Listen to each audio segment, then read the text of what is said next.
So here are the calves that I brought in today. If y'all take a look, if y'all count them out, there's 8 of them in here. And so when I went to the sale barn today, there were just a lot of calves. I mean, I could have probably bought 20 of them if I felt like it, but I bought these 8 and I brought them in. The feeder cattle market right now, you know, when I made my plans and I was planning to spend $850 an animal, when I made those plans, the feeder cattle market was sitting at about $240, and right now the feeder cattle market is sitting at about $258. And a good idea. Okay, so I ended up spending just about $1,000 an animal. But here's the thing, right? So when the feeder cattle market is at $258. A good example of what the feeder cattle market at $258 looks like in real life was, if you go back, well, there was a time when I was selling a 900-pound feeder cattle for about $2,000. I was getting about $2,000 an animal, and that was when the feeder cattle market was at about $260. And so the way I ran the numbers was that if I get these animals to about 800-900 pounds, I'll get about $2,000 for them. Granted that the feeder cattle market goes sideways, but I personally do not think that the feeder cattle market is going to go sideways.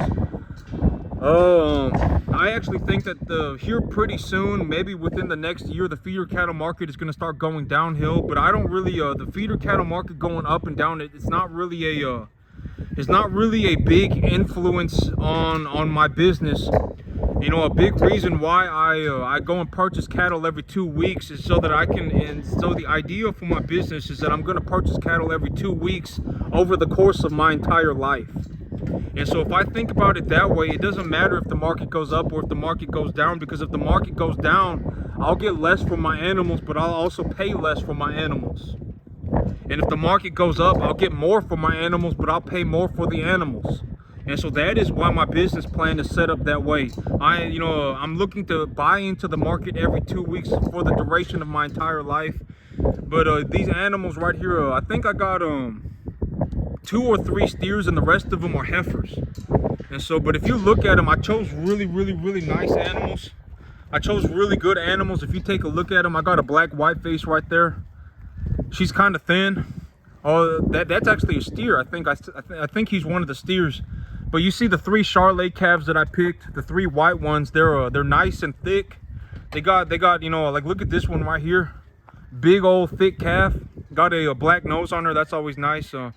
But the rest of these calves, they're I chose the best of the best. This is what number 1 to 1.5 type feeder cattle are, right? I say I buy number 1 to 1.5 type feeder cattle, and the number 1 type feeder cattle is generally the idea of the animal that will get the most amount of money at the market. But I think I just startled them, But I got them on a ration right now. I decided, okay, so I had I had that sick animal in here. I had that one sick animal in here, and I was mixing him a ration of one part Bermuda hay. I was mixing 1 part Bermuda hay, with a 13% creep pellet. I'm gonna see if I can get them back on the feed. I think I startled them. I shouldn't have walked around that way, but I'm gonna see if they go back on the feed, and if they get back on the feed. But if you take a look at these animals, I chose the top of the market, right? I handpicked these animals. So the animals, right now, until I can't do it anymore, I'm gonna do everything by myself. And so all of these animals that I'm picking, I'm not going to rip myself off, right? I'm not going to go and rip myself off. I'm not going to rip myself off, and so I choose the best of the best. And when I look at the animals, a good idea, I have a rough idea of what these animals. Okay, so if I choose 1 to 1.5 type medium large frame cattle, and the feeder cattle market is sitting at $258 right now, I have a rough idea for what my animals are going to sell for when they're larger, right?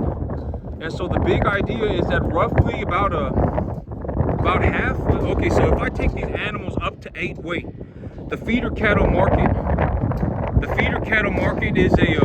is an estimate of the price of a number 1 type commodity animal at 800 pounds. A steer, an 800-pound steer, number one type commodity animal at 800 pounds. That is the rough estimate for what the feeder cattle market is.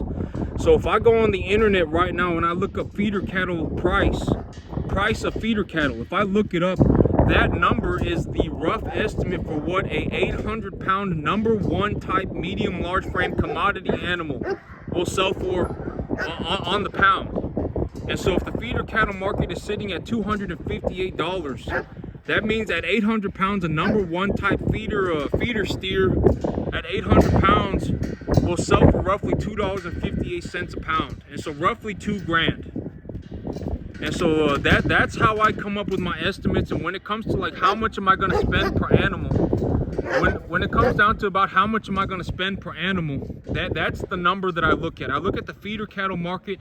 And if I look at the feeder cattle market, I say, okay, you know, a 258. So 258 means a number one type medium large frame animal steer at that weight. So an 800 pound animal at 250 is going to sell for roughly $2,000, roughly $2,000. But here in Texas, our animals, you know, we got a lot of cattle in this area. We have a lot of cattle in Texas, but our cattle tend to sell for a little bit less. Our cattle here tend to sell for a little bit less. And so when I get these animals, you know, if the feeder cattle market is sitting at 258, I would anticipate that I get a 10 cent deduction. I get 248. And so that's just a rough estimate for how do I crunch the numbers. Like when I'm running my business, how do I crunch the numbers for what am I going to pay per animal? What am I going to pay per animal, right? And when I go to the sale barn, okay, so for me, you know, I don't have any shortage of money, right? I always say, you know, if my grass is going up in a vertical line, my bank account is going up in a vertical line. And I took y'all to the back yesterday, and the grass is as tall as the animal's chest. And so if I take these animals to the back right now, the grass will literally be touching their chest. That's how tall the grass is right now. And so right now, my big thing is that, you know, I brought in a little bit heavier animals. I brought in a little bit of a heavier animal because, you know, I need to get these animals to eat grass ASAP. And so I got some heavier animals, and whether I raise 20 animals, or if I raise 30 animals, if I raise 50 animals, if I raise 100 animals, it won't matter to me. I'm going to be paying roughly the same amount of money every single month. It does not matter. I have practically unlimited grass, unlimited. Like, you know, if I had 100 animals on my field, they may not even be able to eat all of it type of grass. And so right now I brought in 8 animals. I brought in 8 animals, and the sale barn, oh my God, there were so many people at the sale barn today. I mean, it was jam-packed full. There were people paying $5 a pound.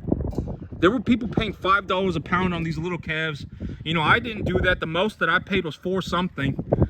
But, you know, when it comes down to the numbers, the reason that I pay that much, you know, when it comes to my business, when I sit down and I look at, okay, how much am I going to pay for the animal, right? How much am I going to pay for the animal? That is how I come up with my number. I look at the feeder cattle price. I anticipate that it's going to be a 10 cent deduction for here in Texas.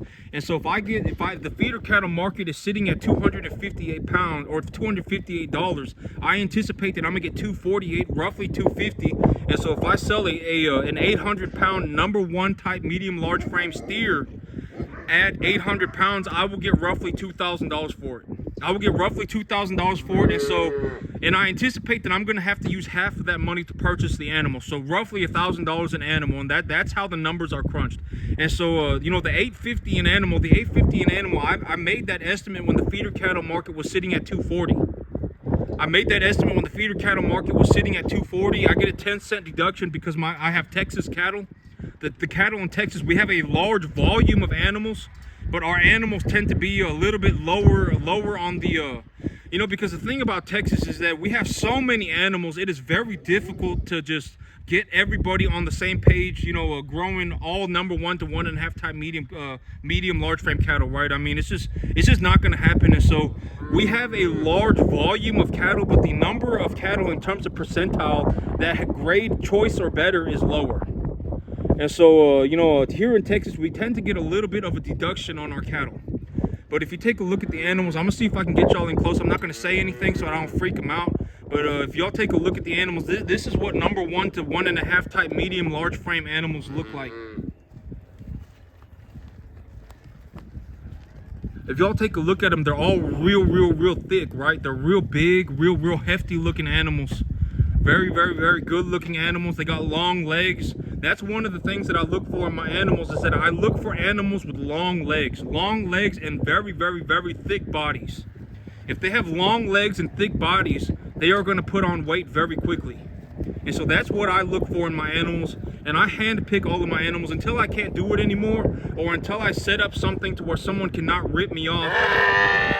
I'm gonna do it all by myself. I'm gonna do everything by myself until I can't do it anymore. And you know, I don't personally see myself having any issues until I get to about $500,000 a year, $250,000 to $500,000 a year. I don't personally see myself having any issues. I can do it all by myself up until about that point. And at that point, if I make a substantial amount of money, I can then, you know, maybe I'll hire a vet, right? Maybe I'll hire a vet. You know, maybe you know, I'll hire maybe I'll set up an account system to where, like, you know, I'll pay somebody a $25 commission per animal, or a $30 commission per animal, right? And they can work as much as they want. They can work, you know, if they want to go to a sale barn every day of the week, they can work as much as they want. And if they bring me, you know, 7-8 animals a day, I just give them the $250 a day, or whatever it may be. And then, you know, but I'm not gonna rely on anybody to put my animals together for me anymore. I'm gonna put them together by myself. And you know, the grass, I'm gonna grow it myself. You know, I'm gonna take care of the animals by myself. And you know, as of right now, I don't really have any problems doing this by myself, right? I can do this by myself, no problem. And you know, I make a substantial amount of money. I make a lot of money. I make a lot of money, and so you know, that's motivation for me to just keep going. And you know, that's always a good thing, right? If I make a substantial amount of money, I can just always you know, just keep going and just make my money. And you know, even at, like, let's say, you know, even at about like $150,000 a year, I practically have so much money that I cannot use the money anymore. At $150,000 a year, even already at $150,000 a year, I already have so much money that I can't use it anymore, right? I mean, let's just be honest. Like, you know, if I bring home you know, $14,000 a month, if that's how much money I bring home as take-home pay, I already have enough money to literally do whatever I want. You know, it's practically unlimited money. And so, you know, if I get to $250,000, $500,000 a year, whatever it may be, you know, it's already unlimited money. I don't need to worry about money anymore, you know. And so it's a very good thing, right? And so, you know, these are the 8 animals that I brought in. All of the animals that I bring in as of right now, I'm going to hand pick them myself. And that's how I come up with the estimates for what I'm going to pay on each animal. But that's it for me today, YouTube. Y'all have a good one.